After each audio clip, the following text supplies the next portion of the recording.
கூழில் இருந்த விஷத்தன்மை நீங்கி விட்டது என்று பார்க்கிறோம். இன்றைக்கும் தேசத்திலே தேவனுடைய ஆவிக்குரிய நம்முடைய வாழ்க்கையை மாற்றக்கூடிய வார்த்தை கிடைக்கக்கூடிய ஒரு பஞ்சம் இருக்கிறது. ஹல்லேலூயா. சரியான வார்த்தை ஜனங்களுக்கு கிடைக்கவில்லை. சரியான வார்த்தை ஜனங்களுக்கு கொடுக்க முடியாத ஒரு வார்த்தை குறித்து ஒரு பஞ்சம் இருக்கிறது தேசத்திலே, சபையிலே, தேசங்களிலே, எப்படிப்பட்ட தேசமாக இருந்தாலும். ஹல்லேலூயா. இதை நீங்க புரிந்து கொள்ள வேண்டும். ஹல்லேலூயா. அப்ப கர்த்தருடைய வார்த்தையில் என்ன உண்டு? ஒரு பஞ்சம் உண்டு. ஹல்லேலூயா. கர்த்தர் ஜனங்களுக்கு என்ன தேவை என்று தெரியாம நம்ம பாத்தீங்கன்னாக்க இதான் 52 வாரத்துக்கு தான் பிரசங்கம் இதான் அப்படின்னு சொல்லிட்டு உட்காந்து ஒரு லைப்ரரியில் உட்காந்து ஒவ்வொரு புக்கை எடுத்து இதை பிரசங்கம் பண்ணா அந்த சபையில எப்படிப்பட்ட ஒவ்வொரு வாரமும் நொறுமுண்ட இருதயத்தோட ஜனங்கள் வருவாங்க. அவங்களை கட்டக்கூடிய வார்த்தை இல்லாதனாலே இன்றைக்கு அநேக திருச்சபைகள்ல ஜனங்கள் அங்கிருந்து வரும்போது மனமுடைந்து நொறுக்கப்பட்டு வராங்க. போகும்போது அந்த விடுதலை பெற்றுக் கொள்ளாம செல்றாங்க. ஏனென்றால் வார்த்தை குறித்து அங்க என்ன உண்டு? பஞ்சம் இருக்கிறது. அதனால்தான் அநேக விசுவாசிகள் சோர்ந்து போய் விடுகிறார்கள். அவர்களை கட்டி எழுப்பக்கூடிய வாழ்க்கையில் முன்னுக்கு கொண்டு வரக்கூடிய வார்த்தைகளை சபையிலே போதகர்கள் சொல்லவில்லை. ஹல்லேலூயா. ஏன்னா தவிட்ட கலந்து விடுறதுனால ஹல்லேலூயா என்ன உண்டாகிறது? அதனால்தான் போதகர் ஆகக்கூடாது என்று அநேகர் நீங்கள் ஆட்களை உள்ளாகாதபடி போதகர்கள் ஆகாதிருப்பீர்களாக என்று நமக்கு சொல்லப்பட்டிருக்கிறது வசனத்தில். ஹல்லேலூயா. ஆகூர்ல பார்க்கிறோம். ஏனென்றால் போதகராக இருக்கக்கூடியவன் ஜனங்களுடைய வாழ்க்கையை திரும்பக்கூடிய இன்றைக்கு இருக்கிற சூழ்நிலை கர்த்தர் மேன்மையாக வைப்பார் என்ற விசுவாச வார்த்தைகளை அவங்க வாழ்க்கை கட்டி எழுப்பக்கூடிய வார்த்தைகளை சொல்ல வேண்டும். அப்படி சொல்லவில்லை என்றால் ஜனங்கள் மனமுடைந்து போய்விடுவார்கள். அவர் வாழ்க்கையில சோர்வடைந்து போய்விடுவாங்க. வாழ்க்கை முன்னுக்கு வர முடியாது. அதில் அனைவருடைய வாழ்க்கையை திருப்பாத அளவுக்கு இருப்பதனாலே நீ கணக்கு ஒப்புவிக்க வேண்டும் என்று வேதவசனம் சொல்கிறது. அப்ப தேவனுடைய வார்த்தை கிடைக்கக்கூடிய ஒரு பஞ்சம் இன்றைக்கு உண்டாகி இருக்கிறது என்று நம்ம பார்க்கிறோம்.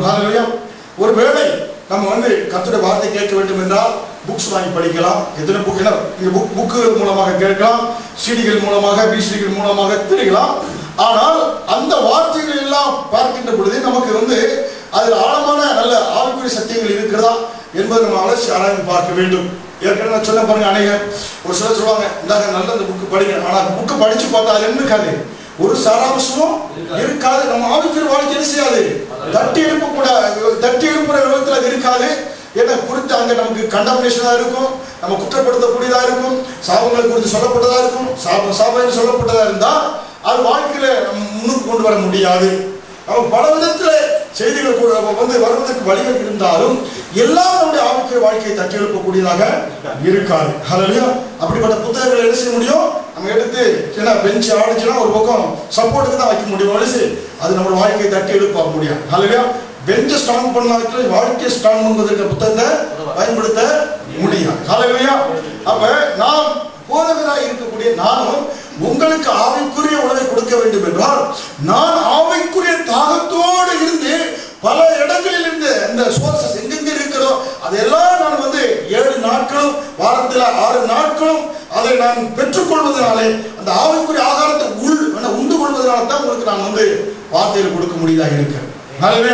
நான் உங்களுக்கு கொடுத்து கொண்டே இருக்கிறேன்னா நான் எவ்வளவுக்கு எவ்வளவு உண்கிறேனோ அது கேட்ட பிறகு தான் உங்களுக்கு ஆவிக்குரிய வார்த்தைகளை கொடுக்க முடியும். இல்லைன்னா நான் போய் அங்க நின்று வாயை விரிவாய் திற வாய் ஆண்டவர் நிரப்புவார்னா அவங்க வாயை விரிவாய் திறந்தோம்னா உள்ள காத்து தான் போகும். காத்து தான் விஷயம் உள்ள நிரப்பும் விஷயம் ஒன்றும் வராது. புரியுங்களா? ஏன்னா இதுல இருந்து என்ன வரும்? வெறும் தவிடு தான் வரும். சத்தான உணவுகள் வராது. ஹல்லேலூயா. அது நியாயங்களுக்கு முன்பாக நிற்கின்ற பொழுது ஆண்டவர் சொன்னாரு, உன்னை அங்கே போய் நில்லு, நான் வார்த்தைகளை கொடுப்பேன் என்று சொன்னேன். ஹல்லேலூயா. அதுல எந்த ஒரு போதகரும் ஏன்னா ஆயத்தம் இல்லாமல் புல் வீட்டுக்கு முன்னால் நின்று வாயை திறந்தா அதுல ஒண்ணு இருக்காது, மக்கள் கட்டப்பட முடியாது. ஹல்லேலூயா. கெட்டிக்காரன் முழு 8 நாள் தெரியும் மாதிரி தெரிஞ்சிடும். ஹல்லேலூயா. ஒன்றும் செய்ய முடியாது. வெறும் கை வச்சுக்கிட்டு சிலம்படிச்சுக்கிட்டு இருக்க முடியாது. ஹல்லேலூயா. அப்ப நம்ம என்ன செய்ய வேண்டும் என்றால் நல்ல ஆவிக்குரியலை உணவை கண்டுபிடித்து அதை நாம் உட்கொள்ள வேண்டும். அப்பொழுதுதான் நமது ஆவிக்குரிய மனச்சோர்வில் இருந்து மீள்வதற்கு நம்மளால முடியும். ஹல்லேலூயா. அப்ப இன்றைக்கு அநேக கூட்டங்களில் நீங்க கலந்து கொள்ளலாம். அந்த கூட்டங்களில் கலந்து கொள்கின்ற பொழுது அந்த கூட்டங்களில் நல்ல ஆராதனை இருக்கும். புரியுங்களா? நல்ல ஆராதனை இருக்கலாம், சுகம் இருக்கலாம், ஏன்னா பார்த்தீங்கன்னாக்க அங்கே தேவனுடைய வல்லமை அங்கே வெளிப்படலாம். ஆனால் அங்கே என்னவென்றால் நல்ல ஆவிக்குரிய உணவு அங்கே இருக்காது. எத்தனை கூட்டங்களில் பார்க்கலாம், புரியுங்களா?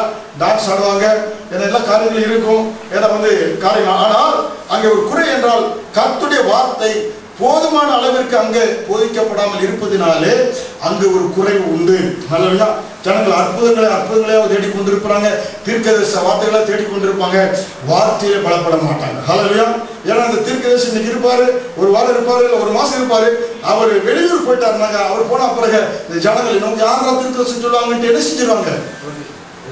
சோர்வு உடைஞ்சிடும், உள்ளத்துல சோர்வு உடைஞ்சிடும், வாழ்க்கையில என்ன செய்ய முடியாது, ஏன்னா ஒரு ஸ்டடியான நிலைமையில இருக்க முடியாது. ஹல்லேலூயா.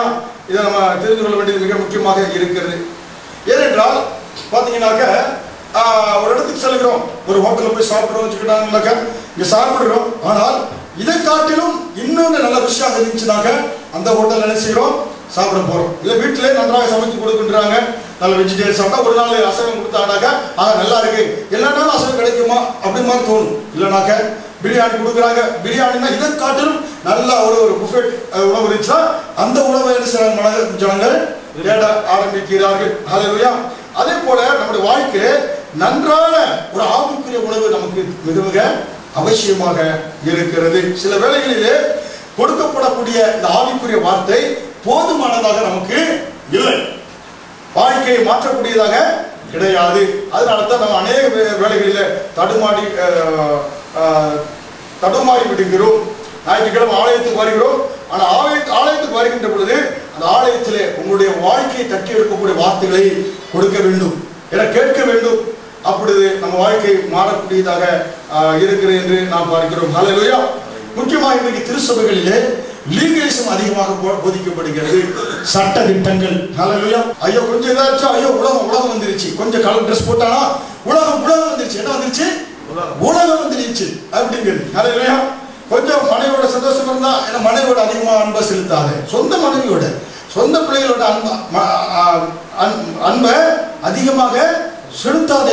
சட்ட திட்டங்கள் அதிகமாக சட்ட திட்டங்களை போதிப்பதனாலே என்ன உண்டாகிறதுனாக்க மனச்சோர்வு உண்டாகிறது என்று நம்ம பார்க்கிறோம். ஹல்லேலூயா. அப்ப பாருங்க, முக்கியமாக இது என்ன காரியம் என்றால் பார்த்தீங்கன்னாக்க எல்லாவற்றிலும் அது சரியில்லை, இது சரியில்லை, ஏன்னா பரிசுத்தம் அப்படின்னு சொல்லுவாங்க. பரிசுத்தம் மிக முக்கியம் தான். ஆனால் எதுக்கு எடுத்தாலும் அந்த காரியத்தை அதை சொல்லுகின்ற பொழுது மனிதனுக்கு என்ன ஆயிருது?